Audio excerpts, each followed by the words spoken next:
anoo governor ah oo baydhabo governor ka ah gudoomiye gobolka ah waxaa dhacday shir baan muqdisho u soo aaday markaan soo laabtay waxaan u imid ku-xigeenkaygii iyo dadkii kale oo generaalkii Etoobiyaanka markaas meesha joogay uu u khudbaynayo I'm sorry to say this uu leeyahay digil iyo mirfle iyo annaga walaalaan nahay digil iyo mirfle hawiyaan ka celinay digil iyo mirfle daarood baan ma aragtay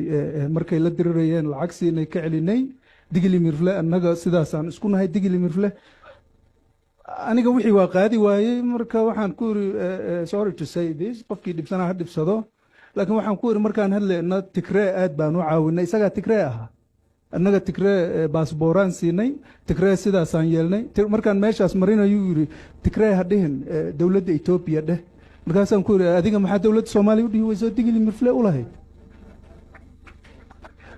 meeqa sidaas dhihi karta oo Soomaali ah gabre ninka la dhihi jiray waa taqaanaan oo wallahi anigu iigu hanjabay xilma hayn doontid haddaad sidaa uga soo horjeedid sida hawsha aan ku wadno meeqa Soomaaliya sidaa samayn karta marka waxaan uga jeedaa qofka the right people markay the right place tagaan ayay dowladduna isbedeli kartaa kow